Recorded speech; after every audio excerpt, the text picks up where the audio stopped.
a Ziggs pipe or something. I mean, but they would like to avoid all blasts. At least they can't do the Caitlyn Lux combo because the Caitlyn already played here, so no Fearless. True. No Caitlyn Fearless, so they can't do that one at the very least. But we'll see. We'll get into the draft here. Nothing is T1 don't need to change anything because TL chose to be second pick, and so they're going to be second pick, and T1 then gets to get blue as well. Yep. So they just get to ban the Fury Rakan again, and the Yone as well still to follow. Yep, sticking to kind of what they know. They're changing out the Nocturne for Yone this time around, of course, in this Champ Select presented by HyperX. Not surprising, as you mentioned, to see T1 mostly stick to the same thing, but knowing that Quid has this very obvious pool of signature picks. They already saw the Akali game one, don't want him to play the Yone this time around. Did kind of add the Victor, add the Orianna to his wheelhouse in that lower bracket run the Team Liquid were able to pull off, but see what they want to prioritize as we get into this next game. Again, it was jungle that was prioritized by both sides so incredibly late in game one. Maybe this time around, Team Liquid will get a higher prio jungler just a little bit earlier on. Yeah, all right. Let's see here, because Ryze is instantly locked in.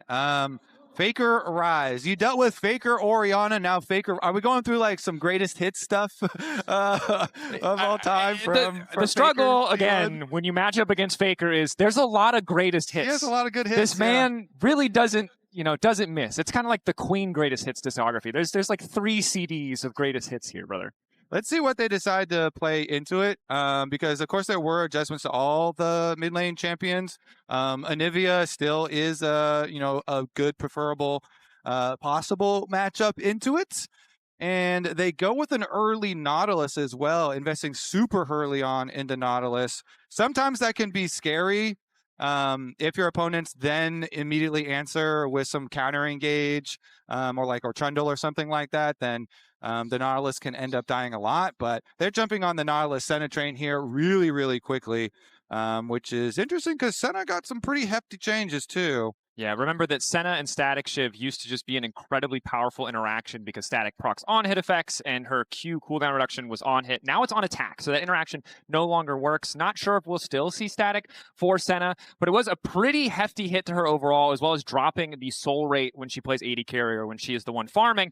And unfortunately, when you lock in a duo like this, or really any duo, the last thing you want to see Keria and any AD carry he's playing with, most certainly Peyz, is Kalista Renata. This is a terrifying 2v2 to match up against. Of course, if you get ahead of it, you can do some work, but can be so incredibly oppressive early on. Yeah, it makes me wonder, were they going to have like Nautilus try and CS or something? Because they cut the percentage chance to drop for souls from 10% down to 5%, right in half. And Senna's soul drop rate is one of the funniest, most changed patch notes of any champion.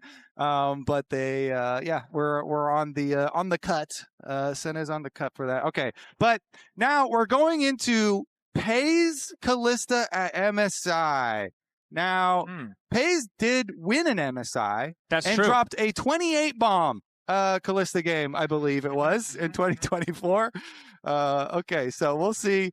And last time he actually did build the Static Shiv on Kalista previously this year. So we'll see if he goes with the Static Shiv Rageblade builds again for the Kalista. But right into it, back to the normal side here. They're going all the way back to the Taliyah answer into Ryze.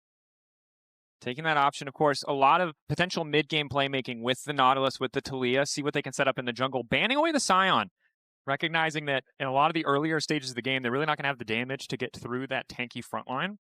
And while Scion was nerfed, turns out he's just the best in class tank. Even if you knock him down a peg, free stacking health does a lot of work in the game League of Legends. We thought this was going to happen. Like when you lock Nautilus so early, then the enemy team's going to get the counter engage. But like getting through Renata counter engage already looks so difficult to deal with. And then it's also, Peyz and Keria here on the Kalista Renata. So they're going to have some sort of plan to deal with this. So far, though, in the protection bans, the Nocturne also going to follow.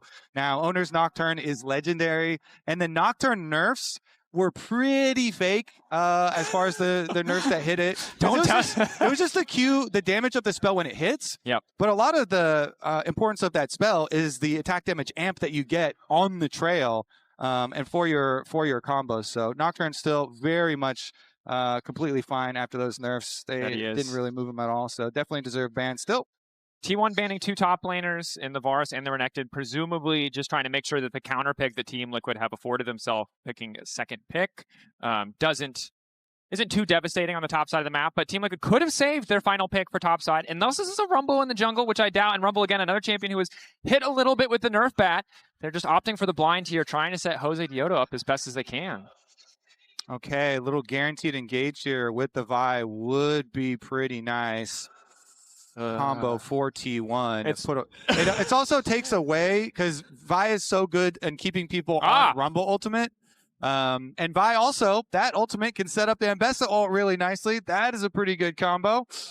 That's a classic. We haven't, we didn't forget about it. We just don't talk about it as much as we did when it was kind of the meta juggernaut. But now the Poppy coming out, offering some counterplay here, certainly strong against the Kalista, can interrupt the Vault Breaker, can limit some of the mobility from the Ambessa, and they have the Taliyah as well. So a lot of the interactions they have are favorable, but in terms of raw power, T1's composition still bringing a lot to the table. Yeah, I mean, Poppy value just went through the roof. Poppy into Ambessa and Kalista, and as you say, the synergies of Poppy with their own team too. You can charge people across the rocks and charge people into Taliyah wall. So the synergies are definitely there. Now you're going to have to still outplay within the game, though. It's going to be a little bit tricky. Again, the name of the game for Team Liquid, surviving the earlier stages, making sure they can match up against this 2v2. If the nameplates were off, it might be a little bit different in terms of what we expect early on, but T1 so oppressive, even when Team Liquid were able to keep things close. Can't see a situation where this bot lane starts to run away again. On the bright side, have the power of the Rumble, the Taliyah, a lot of these big AoE abilities, a lot of roaming potential. And we know from seeing Poppy in past patches, when she was this really oppressive jungler, she can get active really early on, right? Force maybe some aggressive dives. Yeah, that definitely is true. And Jose has been the key factor there for T1 in a lot of their games, a lot of their early games, especially trying to create some action. But we'll see. Maybe he can try and put some early pressure there, try and contain that bottom lane, because the bottom lane was definitely an issue in game number 1. And with the Senna nerfs on this patch, I would think that this bottom lane is also going to be difficult for Team Liquid in game number 2. Very true. We get into game 2, you can hear the T1 fan chants crying out. Feeling good after that game 1. Team Liquid, like you said, Senna will still scale. It's just going to take more time, and her best build path essentially removed, right, in terms of the positive interaction she had with Static Shiv.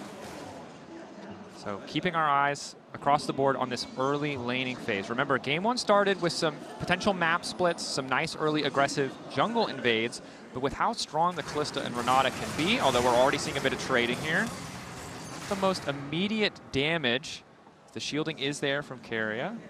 Yeah, and position early here from T1, good.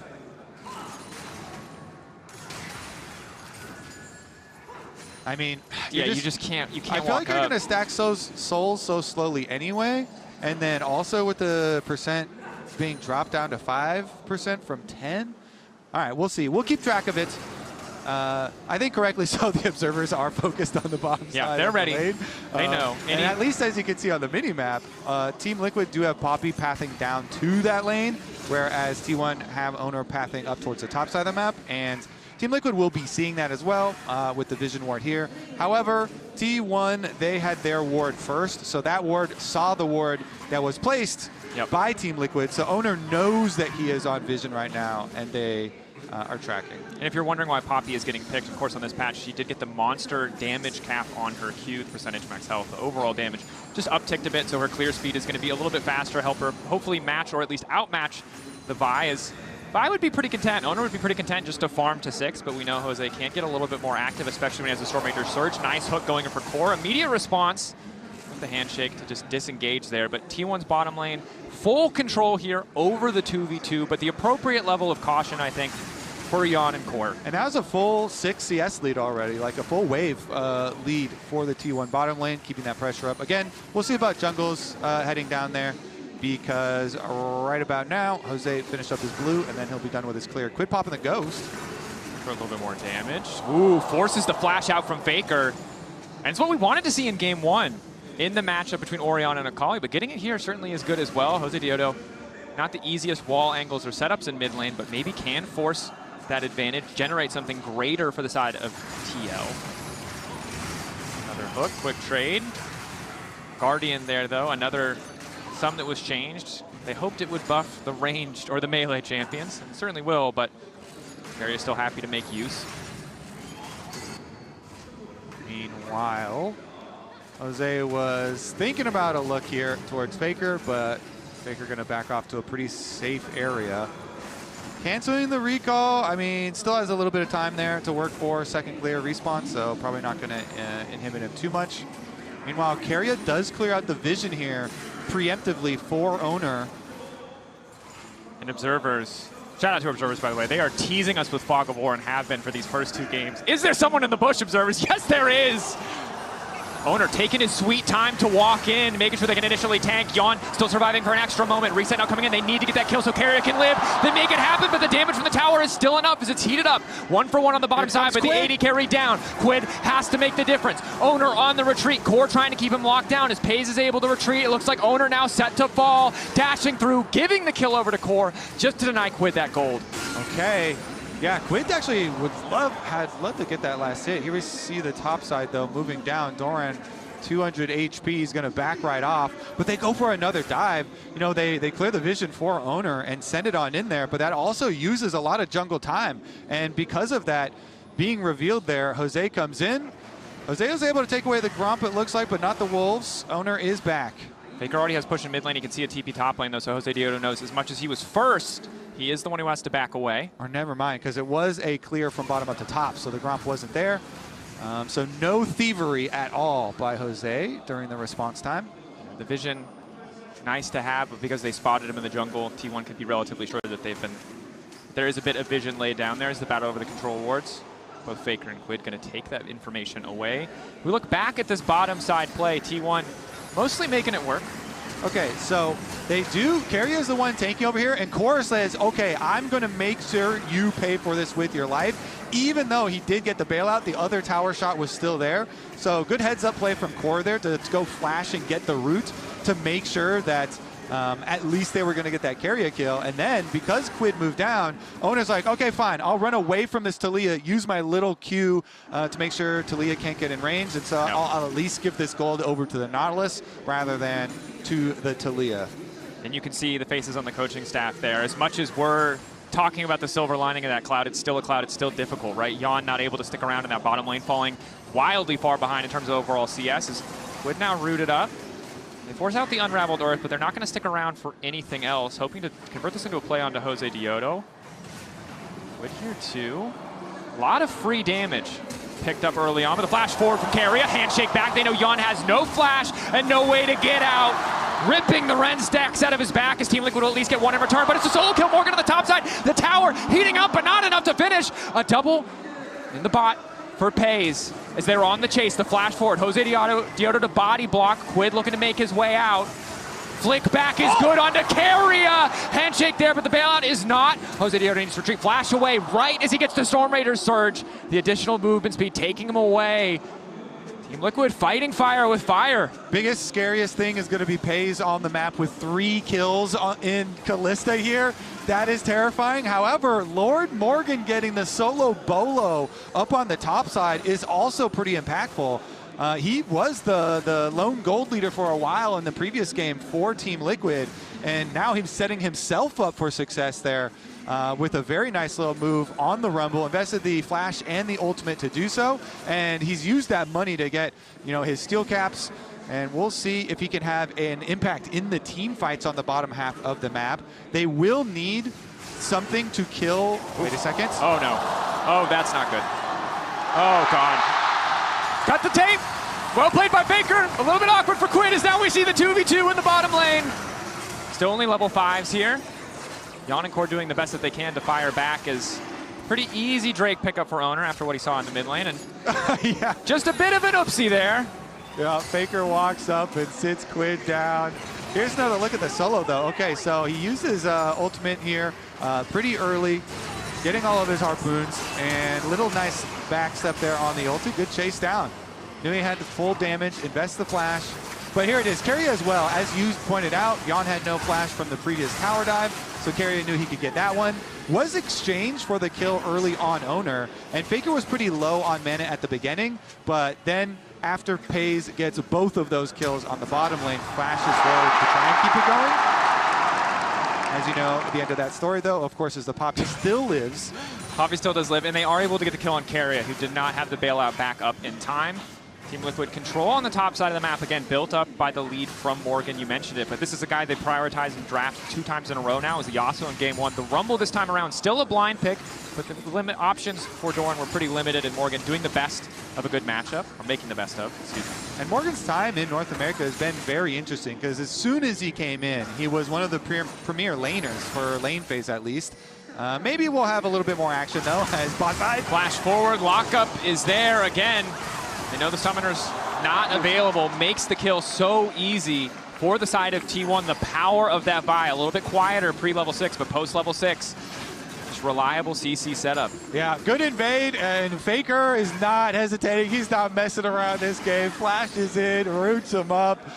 They get the kill and the blue with this takeaway. Now like Faker can roam top, too. He's able to roam. He pushes mid-wave, and now he wants to transfer his pressure. Game 1, it was Keria moving across the map. This time around, it is Faker.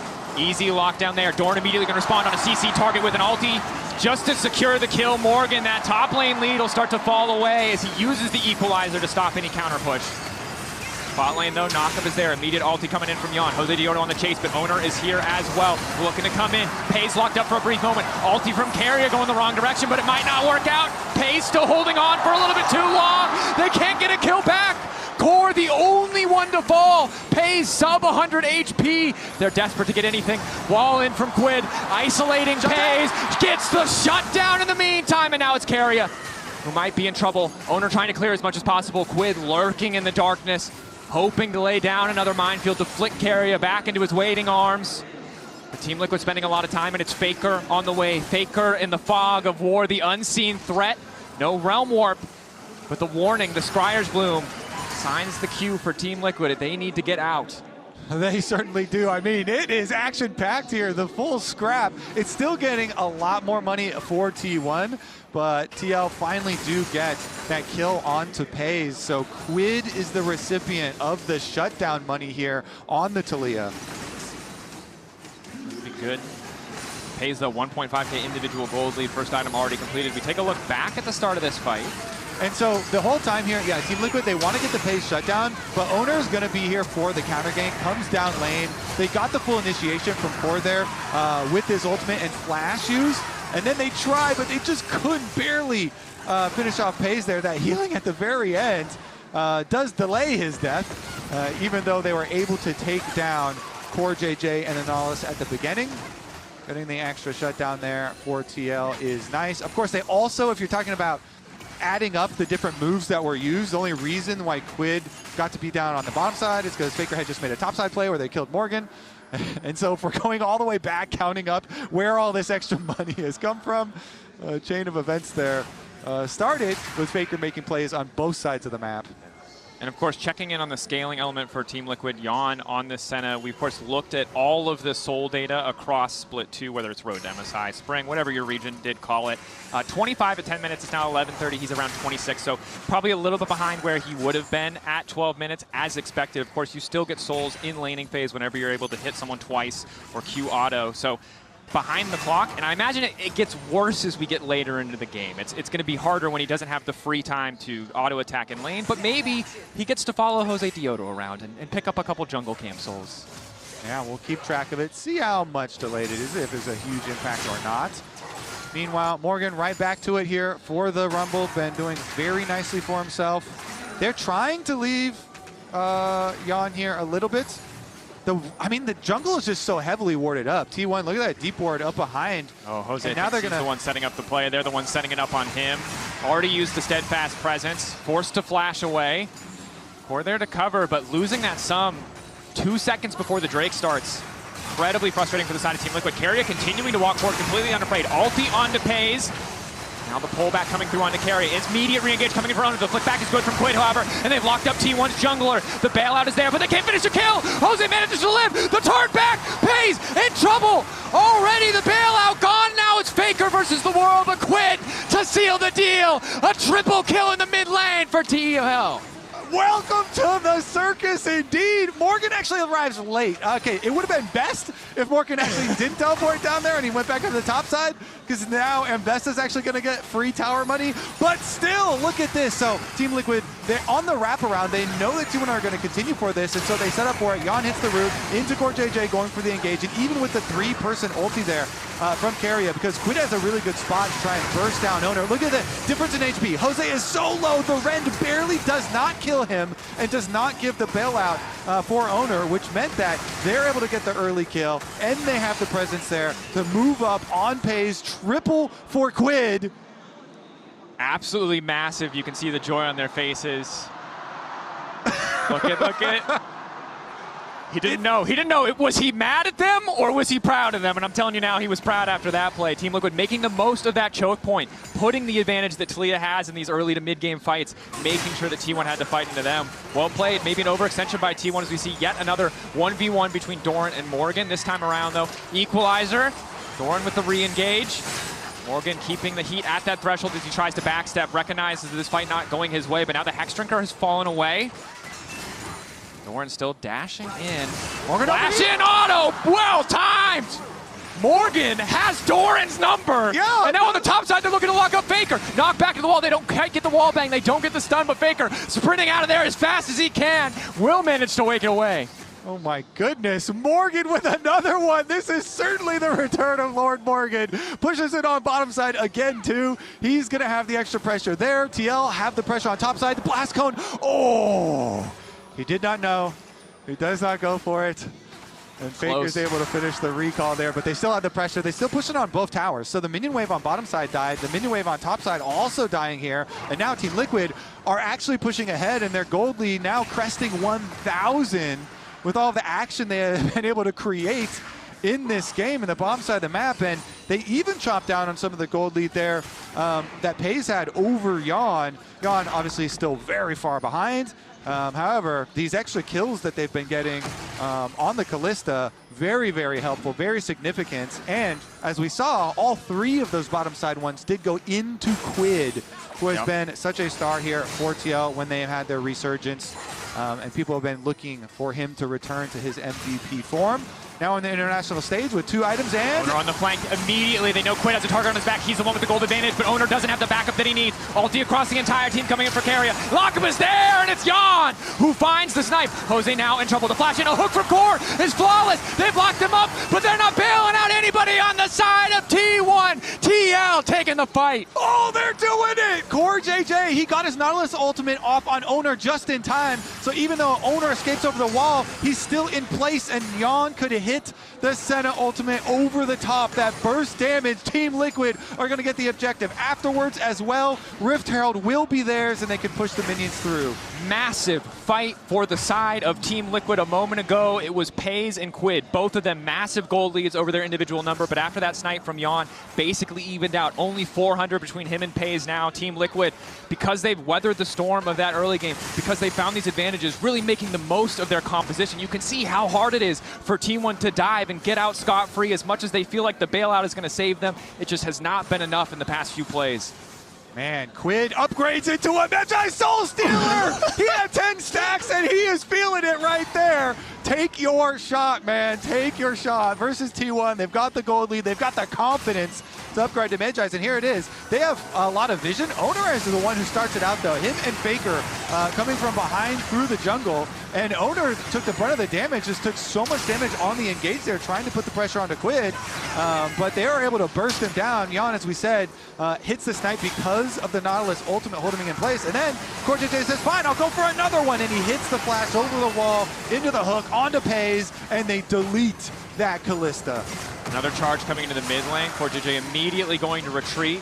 Knock to the wall from Josedeodo. They have to be careful not to get picked off. TP coming in mid lane as well. Team Liquid once again going to lock up Oner, and now Morgan has arrived and certainly looking like royalty as Doran is sent, running for the hills, the flash, the wall bang, the knockdown, another double, going over to the side of Quid. Just how rich can one mid laner get?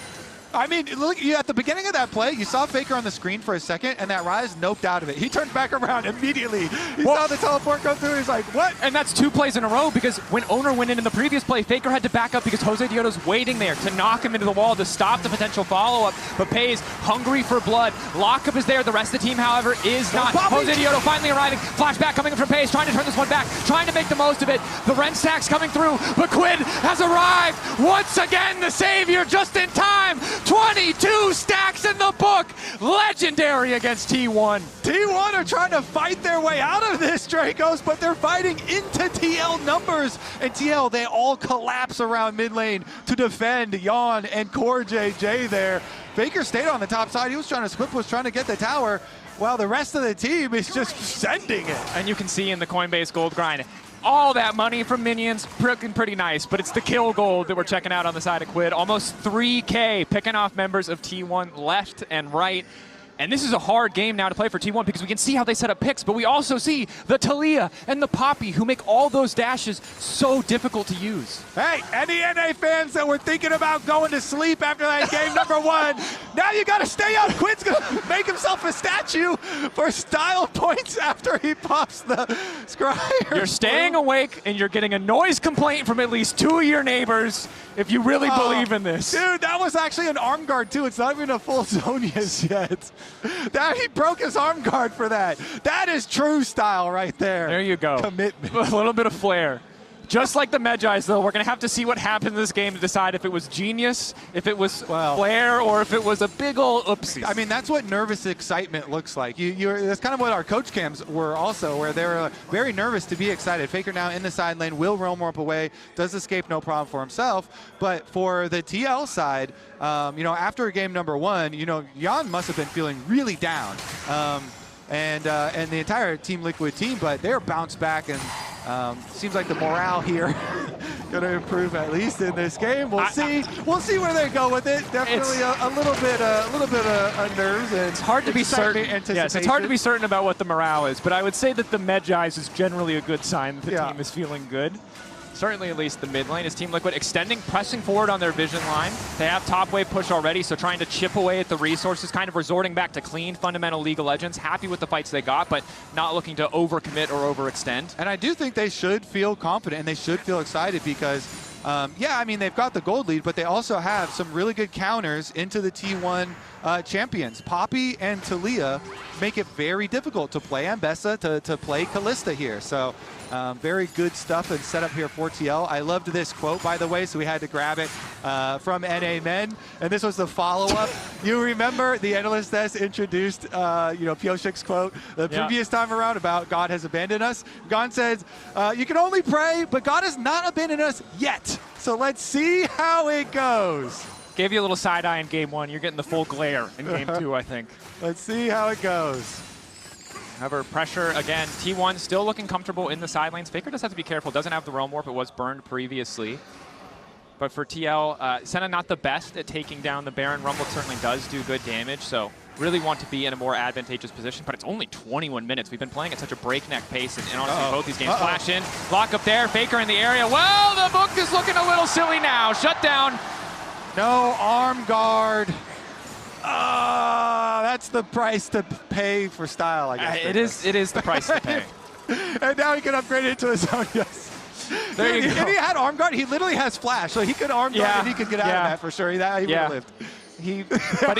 But he mogged the haters. Is that what you're supposed to say? I don't know, man. Look, it was a messy play. It's unfortunate that it came back to bite him, but credit to T1. I don't even know. I think they saw the broken arm guard. We're like, I don't know when you did that, but this is lining up pretty nice for a side lane collapse. And this is why we were worried when we saw the top side of the map for T1. The pick potential in these side lanes, especially on the Quid, is really devastating. Team Liquid had done a good job of avoiding it, but try again as a story for look T1. at that. Very conspicuous. The book is a different book.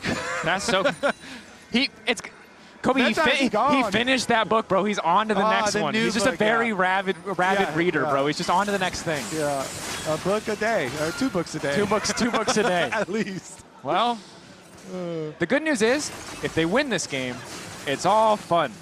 Yeah. Haha, nice. If they lose, it will be a little frustrating. Yeah, true. Okay, so let's see what they can actually do, because side lanes here, still T1 are doing well. You know, being able to push out, get the other outer tower on the bottom side. Doran's able to finish this one up. Try and get some extra money here so he can get to his Black Cleaver. It looks like.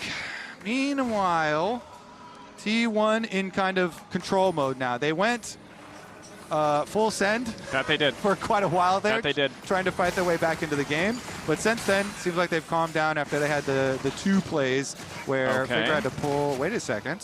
How long are they going to go for this? Sneaky here, but CoreJJ spotted, as I believe are the Baron Particles. Trying to force T1 to respond at the very least. We'll see if Team Liquid want to full commit. All 5 members of T1 are in the area. For the turn. Yeon ready to back away. Hook in, gonna catch out Doran. Doran's still gonna be immediately able to get into the back line. A fantastic ulti from Keria. Knock back onto Doran, though, means he's out of the fight. Peyz now looking to re-engage. Solid start for the side of Team Liquid, but they can't afford to get those health bars chipped down. Oner now looking to come back in. The Poppy ult took him out for a moment. The Team Liquid holding on, 1-for-1 the trade. Yeah, good focus there. They go for the turn on this Baron. They don't do it super quick, so you just get the damage on it. And then you saw the camera follow the Nautilus and the bottom side engage for TL, but you called it out. The Poppy ultimate from Jose does turn the numbers there, so that when Doran goes in, they don't have the follow-up from the rest of T1. They are split. Now, though, they're separated because Dragon's getting taken by Team Liquid, so they're trying to get this whole point. T1 are not rushing the Baron, though. They're kind of baiting it with their vision. Be very careful with that brush. You can see Josedeodo setting up on the Dragon. Team Liquid, though, good. They recognized immediately how quickly T1 could take this and shifted their resources away. Okay, now the delayed start. Interesting, because they killed the control ward. TL, oh no, Core finishes his recall there. They're actually going to burn it down quickly. They've got a Kalista, man. Spike coming back up. There's just no way. There should be no way to steal this. The Kalista's not even hitting it. That's why. Taking their time. That's going to be Baron to the side of T1. Incredible mind games. Linger just long enough to force a couple members of Team Liquid, wait for the recalls to come through, which they didn't even have 100% perfect information on, and then immediately start the objective. Team Liquid going to be kicking themselves after that one. They do get the Drake. They are on Soul Point, but giving up Baron is pretty devastating. I want to see... they must have had vision.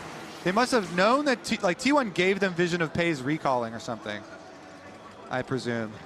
It is. You don't. That's why you don't. Like, oh, okay. They're probably not going to rush it. Yeah. You don't really want to be in. Oh wait, side lane play here. We got Morgan waiting for Faker in the brush on side wave. A classic play. Try and go for Faker on the side wave. Can they pull it off? Faker going to be hard to run more part of this one. Josedeodo, though, using all of his CC. Faker not going to have enough time to run, but there's the TP moving its way onto the top side. Faker taking down Yeon, sniping him out, and Doran suddenly finds himself in enemy territory. Oner is there to back him up, but Team Liquid, nice pick to slow down the pressure that could come out from this Baron. They do. Okay, another isolated death for Faker there as they pick him off. Nice little setup as Morgan, patient, waits in the side lane. No, they're going to come to try and push it. And they get the collapse there from Jose. They also pull it off very quickly there. The speed with which you pull it off, very critical, as Oner was on his way up during the Doran teleport. And Team Liquid are able to get the job done before the reinforcements arrive. But the Baron being taken by T1 does a lot for them as far as prolonging this stage. That it does. With that buff, though, Team Liquid going to kind of calm down for a little bit. They're going to wait for it to wear off. Team Liquid, of course, do have to play the next couple of minutes very carefully. 3 minutes, Soul, that is probably the major objective that they are looking at, looking to take. But the side lanes, if they don't have that vision control, if they don't have that support, super vulnerable to the Vi, the Ambessa, the Ryze. They have the range advantage when we get into these fights, but it might not matter if T1 can just get on top of them or eliminate a member before a fight starts. But across the board, 3.5 items, almost 4 now for Quid, despite a brief departure to the library. Will have the penetration there. Nice initial pickoff. Flickback is there, forcing the ulti out from Peyz. That's very big with no ults invested from Team Liquid, getting the Kalista ult down if they can force another fight. And it's a very long time until the Dragon, so it's not important for the Dragon fight, but it could be important for the Vision setup, and that can have a cascading effect. If you can get easy access to your opponent's jungle because of something like that and get your first Vision line down, that can make it a lot safer for you to get the next ones when you actually really need them. for the arrival of the Dragon Soul. Marking the flanker is going to be big for the side of Team Liquid. Have a fantastic comp when it comes to grouping up, but a random Vi on the side, a random Ambessa, Faker finding the flank, really can cut all of that short. Are they realm opening to bottom? Now TP going out from Morgan, just respecting the kill threat there. Okay, so it was a realm warp attempted play here and gank from Faker and Oner. And Morgan respects it, and he gets out. Taliyah wall was used as well to try and get another trap up there, but nobody... They heal out of Keria, but again, not the most critical summoner spell. I think really hoping to get something that is going to stick around for the next 90 seconds until that final, or potential final soul Drake is going to spawn. Tough spot. Again, checking in. Faker, still no flash. Will be big for the fight to come. Keria's will be up in time, it looks like. And other than Morgan, everyone on the side of Team Liquid has access to those critical summoner spells, and you can see a lot of defensive utility from Core. Has that buffed Night Spout, has the Locket to try to stop any of that upfront damage from kind of some of the lethal combos that T1 can assemble with that Ambessa Vi. Okay, very critical here. Again, the vision set up for Dragon Soul. These two brush right here towards mid lane, and then this one, this curve one towards the river, are hugely beneficial for those fights. So Jose gonna defend these two with the control wards from Team Liquid still existing here. 37 seconds on the approach. Morgan doesn't have teleport. Doran's will be up much quicker. Yeah, good pressure play coming in here. It looks like Doran's will be available just in time, so hoping to threaten at multiple points just to stop Team Liquid from getting the full group up that they're looking for. It's also T1 who have first push in the bottom side of the map, so Team Liquid gonna have to play through the mid lane. T1 most likely playing through the bottom lane. As you highlighted, it's a battle for vision. If anyone oversteps or missteps on the side of Team Liquid, though, excellent collapse angle. Pretty deep here. Fine. Looks like no further punishment. Well highlighted by our observers, though, that there's very little vision for T1 in terms of deep vision. They have control over their own jungle, but not over Team Liquid, so not 100% sure where Team Liquid are. Now you can see them starting. Okay, CoreJJ in the brush. He's the one to start out so many of these fights. Fighting in this choke against Keria can be dangerous against that hostile takeover. Josedeodo lingering. They see the ball breaker getting charged up. Maybe an angle of attack. Root onto Keria. Big flick back. Gonna connect as well, forcing the immediate ult out from Peyz, but it's gonna be Faker instantly into the back line. No, opts not to take it. Instead, it's the turn for the equalizer. Or flash from Keria. Drake down in the favor of T1, and it's Peyz untouched on the back line until Core finds the hook. But the McHale's is there in the nick of time to keep things in their favor. Quid still standing, but everybody else in the back line falling. Quid has to run for his life. Dragon down. TL lose 2 in exchange for 1. T1 clutch it there. They get the smite onto Dragon. Jose was there. They were trying to go for it with the burst as well. They get the smite onto Dragon, and then they also get the team fight. So, as you said, they get the pick on Keria, but he just uses it as a Kalista ultimate. They go for the Realm Warp plus Kalista ult. And then look at this. By the Dragon, 2.5k, Oner's there, Jose is there. He gets the Q down, so close on the Dragon, and Oner's able to hit the smite. Then on the re-engage here, Morgan gets burst down. He gets killed right out of his own guess, even with the flash going through. They get the shutdown there. 1 for Peyz and 1 for Faker. And T1, they clutched it when necessary. Now back onto the Dragon. TL, they're trying to run there. Josedeodo hoping to find a steal. He found so many in the domestic season. 5k, getting lower, 3k, but the Kalista's there. There should just be no way. Doran might be sacrificed. Quid off to the side for now. Steadfast presence. Equalizer across the team. 1 gonna fall. Oner drops in the end. Faker trying to hold on for dear life. The Seraphs is there, but he's been marked up and knocked up by CoreJJ. Morgan there to secure the kill. Double now over to Yeon as Keria is forced to run for his life. Can they get there in time? If they check the correct brush, no, they don't know. Okay, so they only got 2 kills, 2 of the Baron buffs off. Keria should be fine and out right now. I don't know what these... Oh, he wants to play. They're gonna make another play, a repeat. TL still have members here in the area, though. Moving in, Josedeodo, locked up. Ulti back onto Peyz, now hoping to find Doran. They instead are just going to back away. I think the right call. Are they going to catch? Immediate recall coming in. Woo! Antsy here on the extra plays being made. I like it with the vision denial, but nobody going to go down afterwards, too. At the slow from Rumble Connects, you know they full send it. They go for the angle. Wow, what a game, Drakos. And we're gonna have another attempted Dragon Soul. It felt like we just had the previous one, It's only 2 minutes 40 seconds left here until the next one comes up. Yeah, but T1 have the Baron for the rest of that meantime, and we'll see what they can get with it. And here, of course, reminded of the power of the Kalista. Not really much they could do to secure, but they do manage to get the exit kills. Yeah, they're trying desperately right now just to extend the play. And so Doran, they get his flash. That might be critical for that next Dragon Soul. And they got the kill on the Oner plus Faker. So, yes, T1 got the Baron. But 2 kills, and maybe those flashes will be important for the Dragon Soul fight. Because with that Baron, it's not like you crack the base or anything. T1 are not going to get fully inside the TL base or anything, but it is nice because it funds stuff like the Guardian Angel for Oner. Peyz has been on his 4-item spike here too with his Jack Show, getting more tanky on the Kalista. And you can see how close this game has gotten, right? Team Liquid holding on to a pretty solid gold lead. The first Baron shifting it slightly in T1's favor, and now getting close to evening things out. 1.3K, 33 minutes in, just isn't that large. T1 not far enough ahead to really press any further on these side lanes. Know that the main objective they have to be looking at is Soul for Team Liquid in 1 minute and 30 seconds. Summoner spells, item completions, always crucial. And for the summoners, Oner, Doran, close to having their flashes available, Peyz as well, but not sure on the exact timing. If they don't have it at the start of fight and Team Liquid can pounce, that would be a massive edge.